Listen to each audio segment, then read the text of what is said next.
This is Tony Poulos. I'm here today with Andy Farquharson, who is the Regional Director of LogMeIn Asia Pacific. Andy, welcome.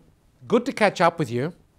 I'm really interested in finding out the way telcos are interacting with their customers. It seems to be changing quite dramatically. Why is that, and how are they changing? Look, we see it really changing for two main reasons. The first one is that the consumer's changing as a person. I mean, not only are they now more connected. So when I say more connected, I'm not just talking about the amount of time that they're able to be in a range and actually get online, but what they're doing online is different. And so people are now spending up to 10 hours a week in social media. So this is, I mean, as a boss, it's not what you want to hear, but 10 hours a week of social media is a lot of time communicating to your friends and family. And look, part of that, they're not just communicating, they're also telling people about their products and services. I mean, your average Facebook user has 130 friends. Your average Twitter follower has 300. So there's no shortage of avenues of these people to reach out and connect to their friends and families, which we need to listen to. So does this mean that contact centres and the way they're interacting with customers is changing as well? Absolutely. Look, that's got to change. The reality is that they've never listened to these channels before. The contact centre environment usually, in the past, was just a single, two channels perhaps.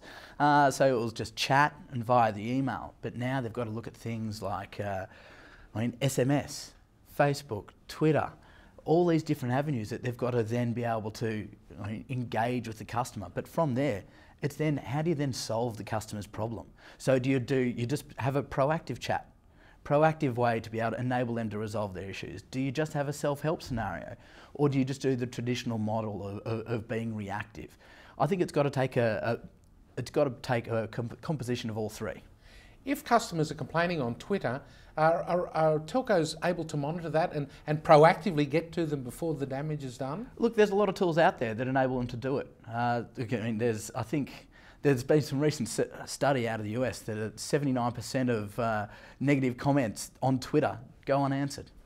So there are tools to do it, but whether the company's got the appetite or the ability to change is a big problem.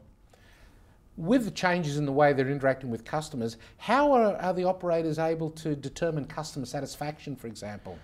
Look, that's a big challenge for a lot of customers. These contact centres traditionally, they used to measure their performance based on things like tactical metrics, like their KPIs of no fault found returns, average handle time, first call resolution. These sort of old traditional metrics weren't so good, but now, as you said, they've got to shift to measure that customer satisfaction. So there are certain tools that are out there in the markets to help them do that. We hear a lot about Net Promoter Scores. What exactly are they? Okay, so Net Promoter Score is really based around the whole question of, would you recommend this service to your family and friends? So the value of it is, I mean, if someone would promote you, that means that they're going to be of value to your brand. And it's the people who are negative, or what they call detractors from the brand, who not only are going to be happy to pull their service, but they're also going to tell their family and friends. Now, in the past, you used to just tell your neighbour, but now your neighbour's this much broader community across the social networks. Who's more important to address?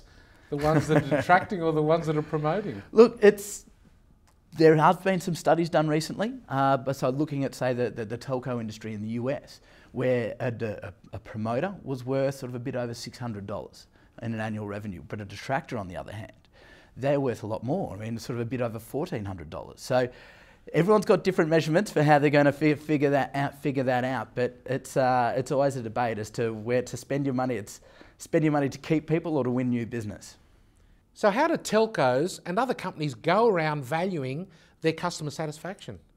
Look, that value question's a very tough one, and it's one that sort of a lot of vendors are struggling to understand.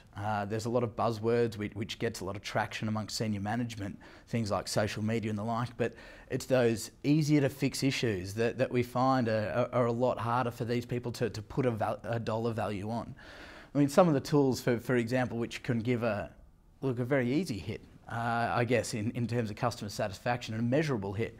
I mean, one of the tools is LogMeIn Rescue, for example. This is a remote tool that enables support technicians to remotely access PCs, Macs and smartphones of their customers to diagnose and solve these issues. Now this compared to the past, like looking at those previous KPIs of first call resolution, average handle time, I mean, it has a little bit of an impact there, but it really creates a wow experience for the customer, and across those CSAT, NPS scores, it really has a positive impact. And are the customers happy with being monitored in that way? Well, security is always one of the major questions we get. I mean, are they going to want this service?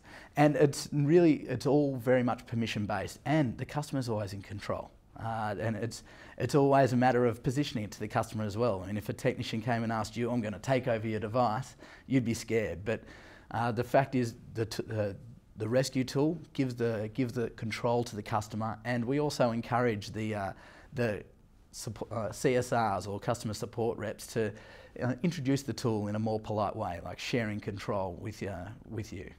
Andy, thanks for helping me unravel some of those customer satisfaction issues that have been plaguing me. Thanks for your time. Great, thank you very much, Tony.